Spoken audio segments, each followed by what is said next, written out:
সন্ধ্যের সময় ভুলেও করা উচিত নয় এই কাজগুলি। লক্ষ্মী দেবী মুখ ফিরিয়ে নিতে পারেন আপনার থেকে। অনেকেই নিজের অজান্তে সন্ধ্যের সময় এমন কাজ করে থাকেন যা বাড়িতে বাস্তু সমস্যা এবং নেতিবাচক শক্তির আনাগোনা বাড়িয়ে দিতে পারে। জেনে নিন সন্ধ্যের পর কোন কাজগুলি করা একেবারেই উচিত নয়। শাস্ত্রমতে সন্ধ্যেবেলা কখনো অশুভ কাজ করা উচিত নয়, কারণ বাড়িতে দুর্গা, লক্ষ্মী, সরস্বতীর বাস।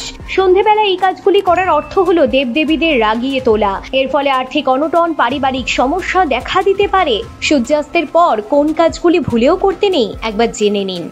নিজের অজান্তে আমরা অনেক ভুলই করে থাকি, তবে সেই ভুলগুলো যখন জানতে পারি তখন শুধরে নেওয়াই বোধহয় শ্রেয়। তাই আপনিও যদি এতদিন ধরে অজান্তে ভুল করে আসেন তাহলে সেটা কোনো সমস্যা নয়, কিন্তু জানার পর অবশ্যই ঠিক করে নেওয়ার চেষ্টা করুন। জ্যোতিষশাস্ত্রবিদরা বলছেন সন্ধ্যেবেলা ঘুমোবেন না। সমস্ত কাজ করার একটি সঠিক সময় রয়েছে। অনেকেই সন্ধ্যেবেলা ঘুমিয়ে পড়েন। শাস্ত্রমতে সন্ধ্যেবেলা ঘুমোতে নেই, কারণ এর ফলে দেবতারা রুষ্ট হন, বাড়িতে নেতিবাচক শক্তির প্রসার ঘটে। আবার ধর্মীয় দৃষ্টিতে বলা হয় সন্ধ্যেবেলা লক্ষ্মীর আগমন ঘটে। এই সময় পরিবারের সদস্যদের ঘুমাতে দেখলে লক্ষ্মী দেবী রুষ্ট হয়ে পড়তে পারেন। সূর্যাস্তের পর বাড়িতে ঝাঁট দেবেন না। সূর্যাস্তের পর কখনো বাড়িতে বা উঠোনে ঝাঁট দেওয়া উচিত নয়, কারণ এটি আর্থিক অনটনকে স্বাগত জানায়। শাস্ত্রমতে সন্ধ্যেবেলা ঘর ঝাঁট দিলে শুভ সময় ও আনন্দ দূর হয়ে যায়। চৌকাঠে বসবেন না সন্ধ্যেবেলা। সন্ধ্যেবেলা কখনো বাড়ির চৌকাঠে বসতে নেই, কারণ এ সময় বাড়িতে লক্ষ্মী দেবীর আগমন ঘটে। সন্ধ্যেবেলা বাড়ির চৌকাঠে বসলে বা দাঁড়িয়ে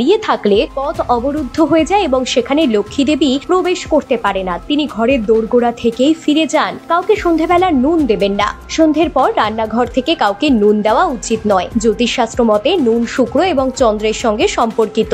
সন্ধ্যেবেলা অন্যদের নুন দিলে পরিবারের সম্পদ এবং সমৃদ্ধির ওপর নেতিবাচক প্রভাব পড়তে পারে। যারা নিজের অজান্তেই এমন কোনো কাজ করে এসেছেন তারা এবার থেকে সাবধান হয়ে যান। সঞ্চয়ের উপর প্রভাব পড়তে পারে। সন্ধ্যের পর কাউকে নুন দিলে হাতে টাকা এসেও চলে যেতে পারে, তাই খুব সাবধান। তুলসী গাছ স্পর্শ করবেন না। হিন্দু শাস্ত্র অনুযায়ী সন্ধ্যেবেলা তুলসী গাছ স্পর্শ করা উচিত নয়। শাস্ত্রের এই নিষেধাজ্ঞা না মানলে পরিবারে দারিদ্র, দুর্ভাগ্য নেমে আসতে পারে। এমনকি সন্ধ্যেবেলা তুলসী গাছে জলও দেবেন না। সূর্যাস্তের পর দান করতে নেই। শাস্ত্রে দান পুণ্যের বিশেষ মাহাত্ম্য রয়েছে। দানের কিন্তু কিছু নিয়মও আছে। শাস্ত্র মতে সূর্যাস্তের পর কখনো কাউকে কিচ্ছু দিয়ে সাহায্য না করাই ভালো।